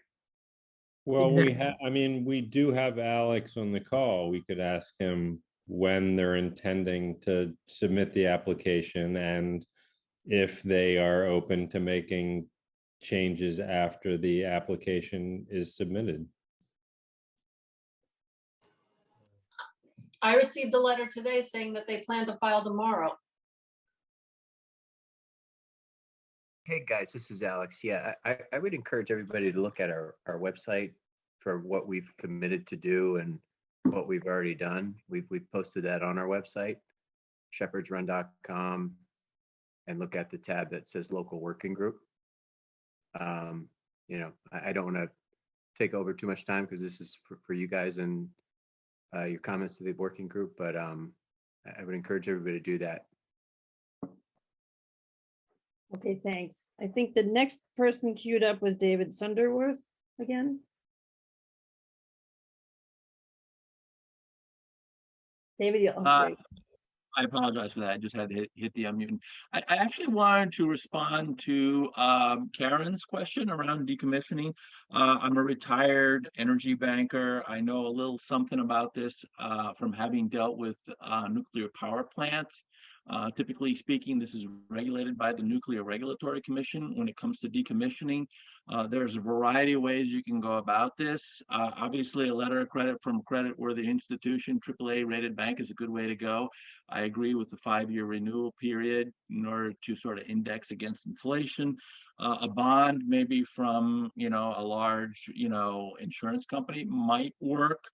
But I think the way the nuclear David, I was going to cut you off there because the decommissioning bonding that is set up all through ORES, and it's in the regulatory process in regards to how they're going to do that.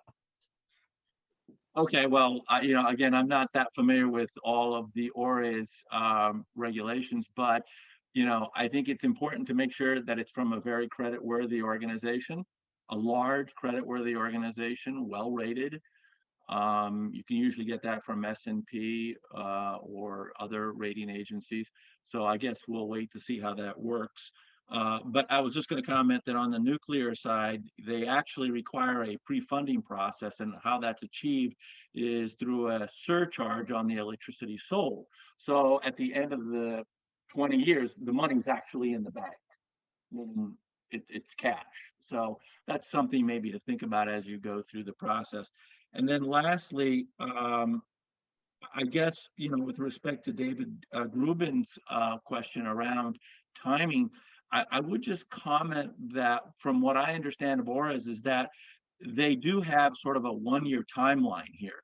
So there's multiple periods for comment and, for, environmental review and studies. But at the end of the day, their goal is to get these things fully approved and ready to go and finalized within 1 year. And if the executive officer of ORAS doesn't he doesn't have to comment. He can just remain silent, and then there will be a default approval within a 1-year time frame. So it's not as much time, I think, as we may believe.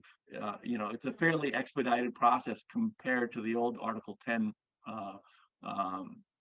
regulations. So I just wanted to share that with the group. Thanks very much. I'm going to go to Kate Lamphere.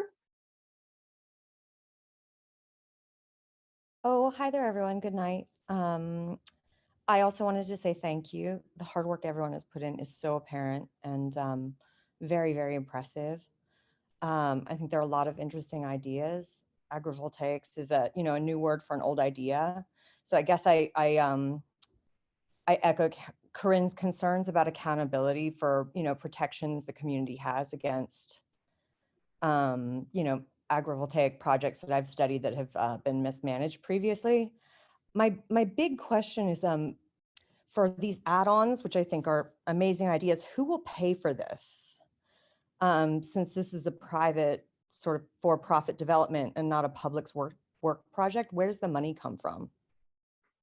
Meredith, you want to handle that one? Sure, I am happy to handle that one. It is absolutely a mix of public funds and private funds. We were looking for increased contributions from Hecate, particularly for landscaping, as well as for payments to farmers, as we've talked about, as well as for other kind of direct. When it comes to the direct economic benefits, those are definitely payments from Hecate. We're looking to Hecate to fund programs at the school, although we recognize that additional funding from the state is available for those. And as to the portions of the project, which were the sort of the larger green gateway, which will indeed be on private property. We're looking really to raise a combination of funds for that. We think that actually will be a where the public-private partnership comes in. We would hope that we would get the community to embrace it. We're hoping, and I'm saying we're hoping, this is hardly a plan, this is just a framework and an idea, that the Columbia Land Conservancy, would take on a level of management through some arrangement with the property owners, and that, we could bring in donations, possibly bring in state funds, possibly bring in private philanthropic funds from foundations that we're aware of that are very interested in environmental issues and fighting climate change and in funding community initiatives. We've got some ideas about some of those. So it would indeed require private fundraising and kind of a commitment of private funds for what ultimately I guess would be a philanthropic endeavor involving the landowners and the Columbia Land Conservancy, as well as much financial donation from Hecate as we can get. Right. It seems fair that they can contribute, but we're not sure they're going to landscape the project. Thanks, guys. Thank you very much. I think the next person in line was Richard Hankin. Hi. Also just want to echo, all the great work that's gone into this. It's, I think, clear that it's very much appreciated by the community. I guess I have a comment and a question. The comment is, based on my understanding of the ORES process and the timing, it seems like, this is, as somebody mentioned earlier, this is like a huge wish list, and it seems like Hecate, you know, the key piece for Hecate's good faith is delaying the application here so that some of these things can be looked at, because it seems clear that once the application is submitted, many of these well-intentioned pieces are just, you know, not going to be realized. That just seems to be the message that's coming across. So when Hecate actually submits the application seems to be, you know, a fundamental piece of information for all of this. And then I guess the question is, where is the town of Copake on all of this? I know Jean spoke briefly earlier, but it's my understanding that all of this doesn't really address kind of the workaround, you know, the zoning issues that the town had from the beginning with this project, and that, you know, the 94C process is kind of just a workaround to bypass a lot of those zoning issues. So I was just wondering if, I guess it's a two-part question. Does this proposal address any of those zoning violations? And where's the town stand on all of this right now? Meredith, you want to? Yeah. So Richard, you know, the zoning issue is very much out there.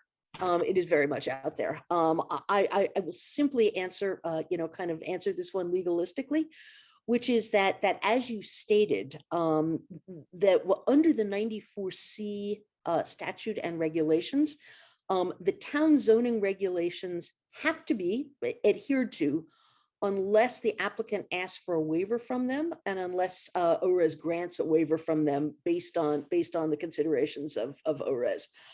I think the town has been told that Hecate is going to request a waiver from those, you know, from those, and you know, I think that legal process, you know, should play itself out. So this, we're not taking a position on that. We're not taking a position on that. You know, our efforts were looking at the large scale of this project, and you know, looking to find improvements that could be made, you know, basically to make the project, you know, as proposed, something that would be workable for us. I'm not going to say if it's the ideal result. I think everybody's got their own personal views about that.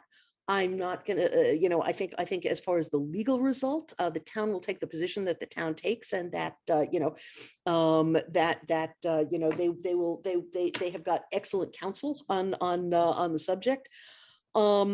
So you know, it's a non-answer to your question, but you know, it doesn't address it. Okay, the next two people are Steve Passage and Karen. Is it Karen Berger or Corinne? Fine. So Steve, do you want to go? Yeah, I wanted to go back to Karen's original question about what can be done to enforce things like maintenance during the lifetime of the project and what happens at the end.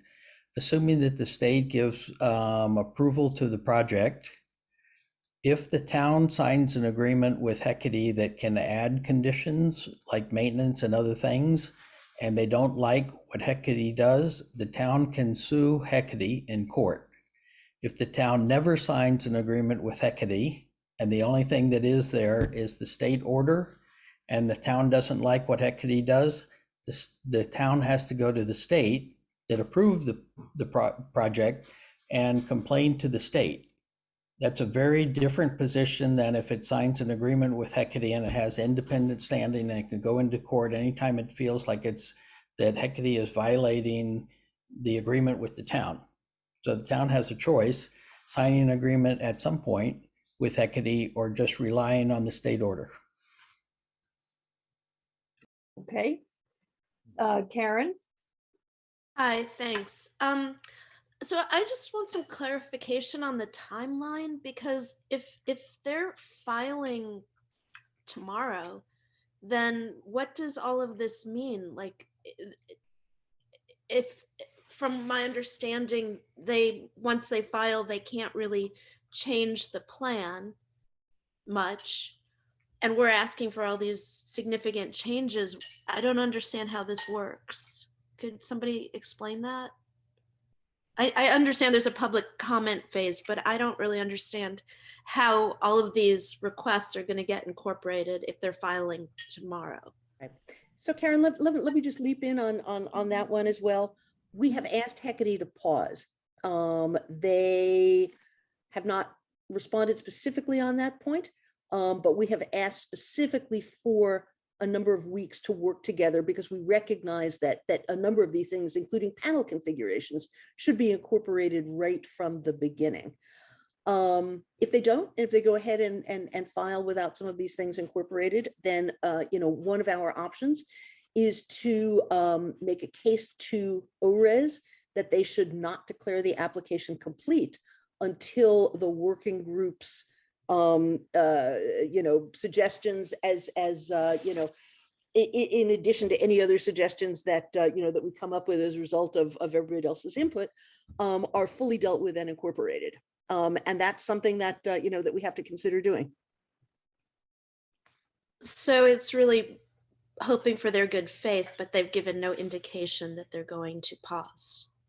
Well, no, it's actually working with the regulatory process and working. We have asked for it, but I think our we do have options in then approaching the regulators as to the position that we take on the application.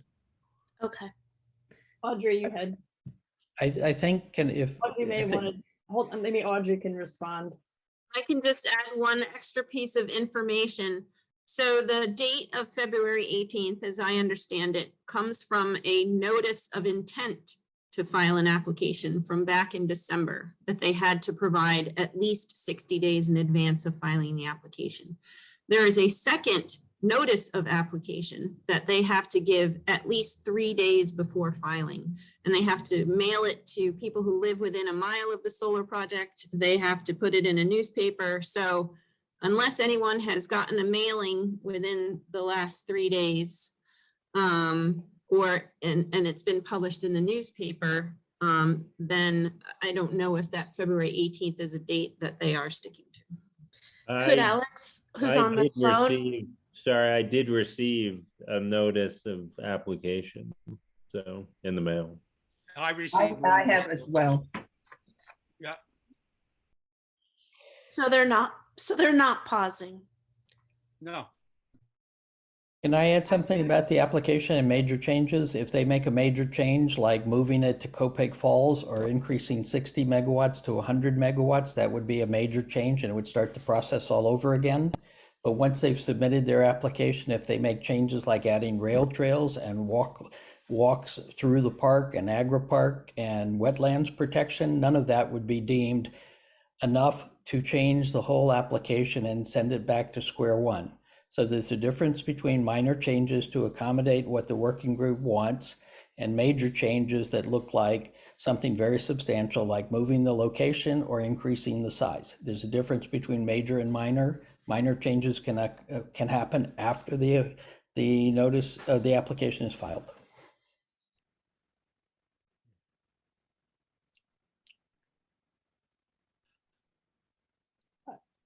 Alan, are you raising your hand? Yes, because I have no clue how to sign up. No problem. A couple of quick issues. I thought the map that Dan presented was great, because every day that I drive to the transfer station, I try to envision what it's going to look like. And the map you presented really made it easier for me to understand. What I was wondering is there a way, now I think quickly I saw 7 sections of solar panels that would be going up.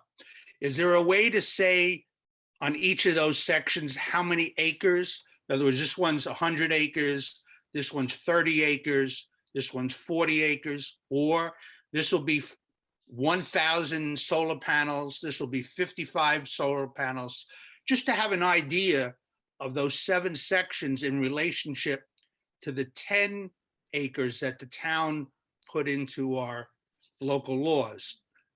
That's one issue.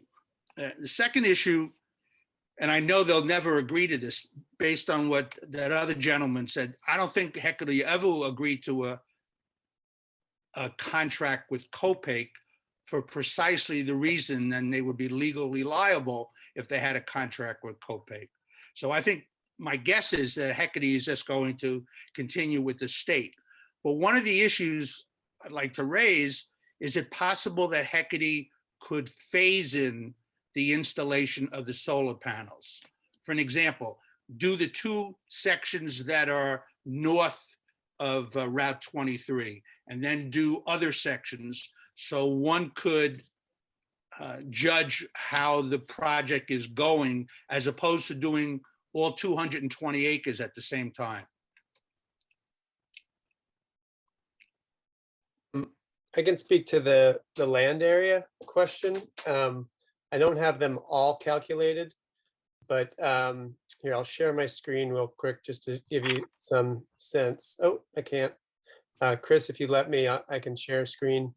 But the area of panels right behind Taconic Hills, right, is roughly 56 acres. Okay. All right, it looks like I can share now.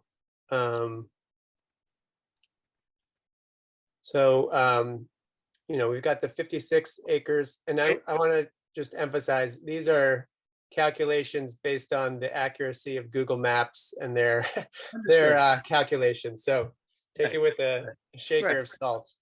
So we got 56 acres here.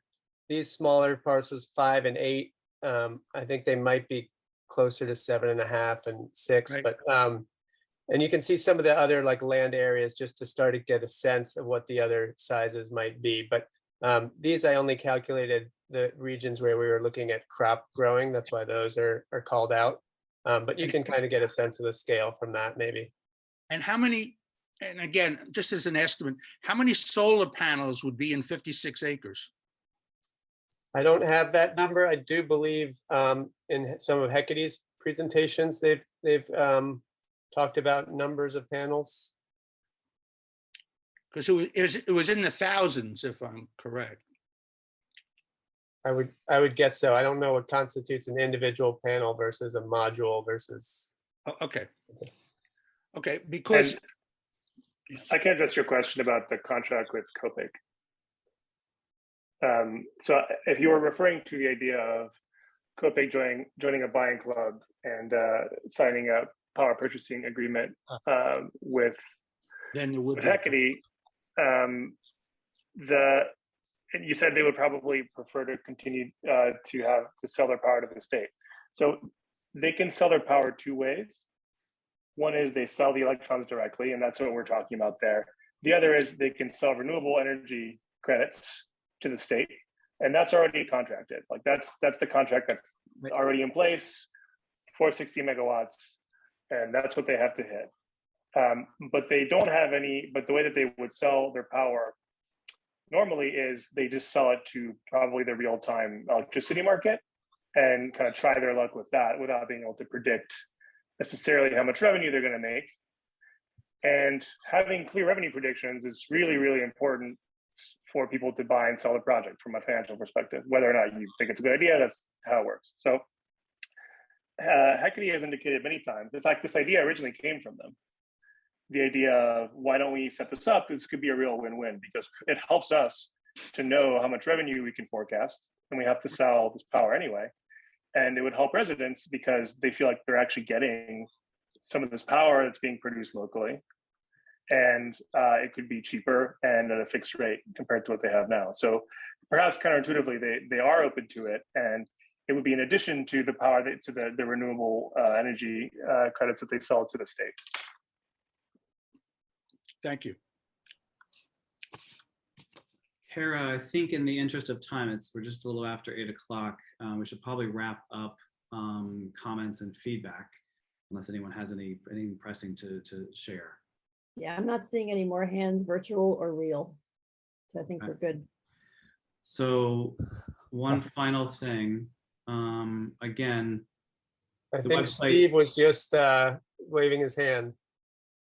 Hi, yeah. If you don't mind, I need to get back to my notes here. There we go. My name is Steve Hellman. What you're seeing behind me is a picture of the town of Glen. I'm the co-chair of Glen Farmland, and we are fighting within the town of Glen what was initially a 250 megawatt facility with a couple thousand acres that has now grown to 350 megawatt proposal.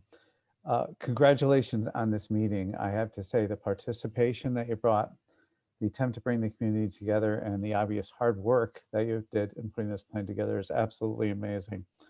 And I have lots of questions and several skeptical notes. You know, specifically, one of my biggest ones is about the decommissioning.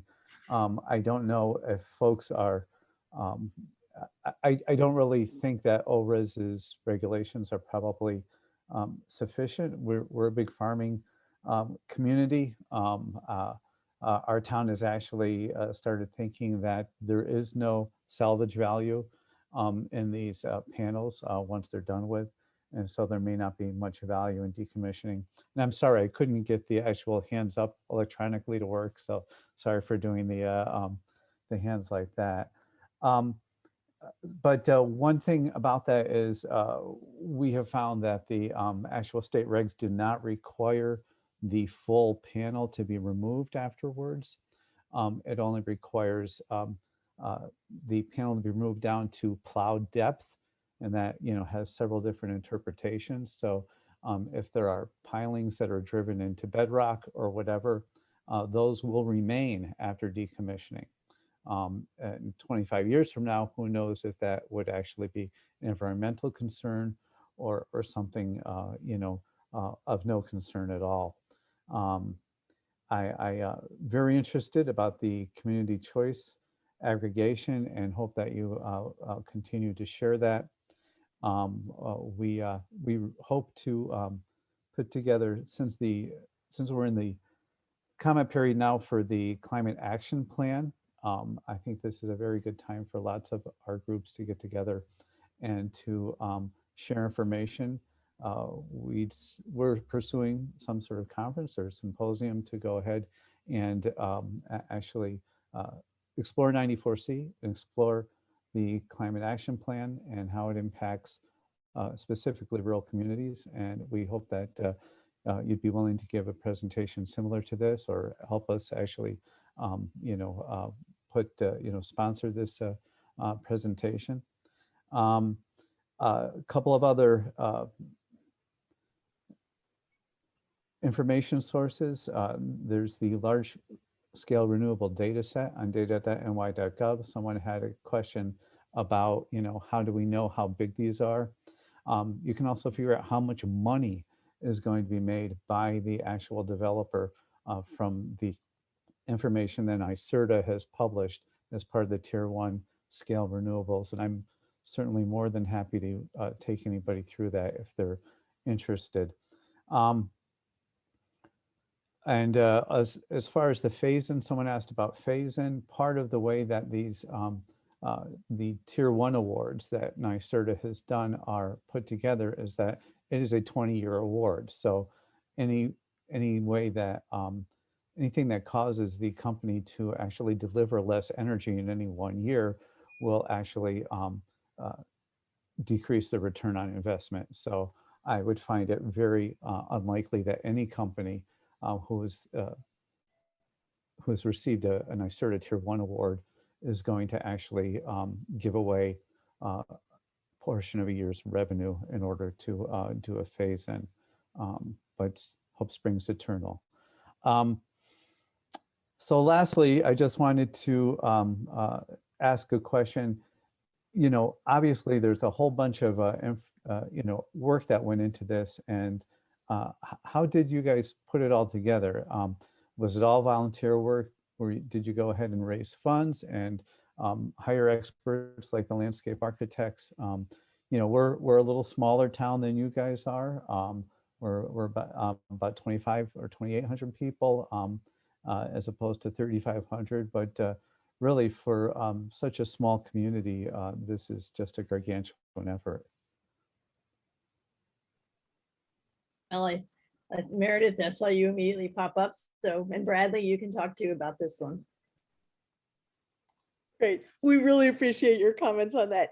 This has been entirely a labor of love for everybody, for everybody involved. A labor of love for the town that we love, and a labor of love to try to take, try to take a situation that we're faced with and really try to, say, what would it take to make this a win? And our wonderful landscape architects have put in huge amounts of pro bono time, advising and drawing and speaking and analyzing plans. Our designers, we've got, it's a multi-talented community. And I have to say that's been one of the really gratifying parts about getting together, is getting to see the talents and commitment of your neighbors that you didn't know. Yeah. So in that sense, I think, if nothing else, we've already achieved one victory, which is that we took something that had driven a huge wedge in this community and had led, to a fair amount of acrimony. I think have discovered that working together, joining forces with the two very large and established nonprofits, Columbia Land Conservancy and Scenic Hudson, who bring a huge amount of connections and gravitas and state connections to the table. We realize we speak more loudly and carry and with more clout, the broader our coalition, and that's been the political goal actually of this. Yeah, absolutely. Yeah, just to add a little bit to that, I'd say that the key ingredients for our special sauce were there's a lot of talent in the community and a lot of people who care, even if they don't see the things the same. And that's where we got a lot of the quality of the ideas and presentation. As Meredith said, leaning on local institutions is very helpful because they can help mediate, and they add expertise and they add dust to the whole thing. But then I would say that this wouldn't have happened if Meredith and Dan hadn't hung out for the last 30 years with their dogs. Really. And also if Meredith hadn't been such an incredibly skilled organizer that brought us all together and kept us all, polite and functional. So it's about finding the right leaders, and this is cheesy, but it's like really, you gotta lean on those community relationships. I was a little cynical going into it, but I'm blown away by the positive response I've seen tonight. And I really want to thank Dan and especially Meredith, because I don't think it would have happened without them, honestly. Fantastic. Thank you. Totally echo all of that. I just wanted to add one point of clarification to one of the details you mentioned. The decommissioning fund is set at 115% of the cost to decommission. And that looks, you're right, it does look at the salvage or scrap value, but it actually is giving the developer credit for that value. So if you want to argue that the value is zero, it actually means the developer has to put in more money up front.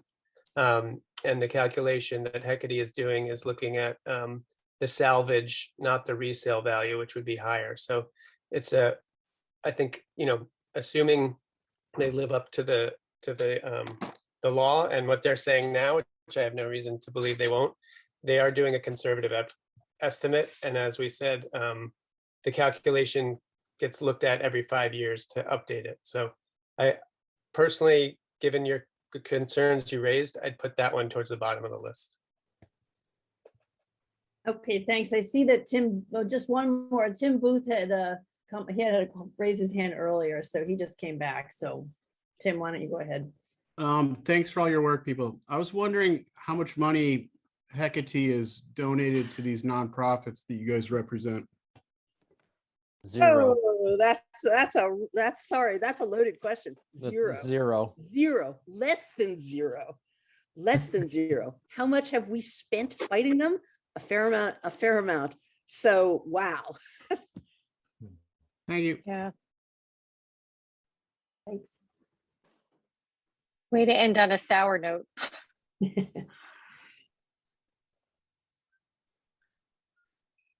All right.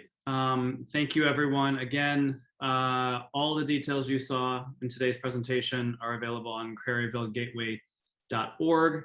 Please share your feedback over the course of the next couple of days. Dive into the deck, view the presentation again. Please send your feedback and your comments to the email address craryvillegateway@gmail.com. We welcome all that feedback. We will be collecting it. We'll craft an FAQ document so that all those details and all the questions and comments are available to everyone to view on the website. Thank you again. We appreciate it. Apologies for the technical difficulties at the beginning, but we appreciate your time and your attendance. Have a great night, everyone. Thank you, everyone. Good night. Thank you.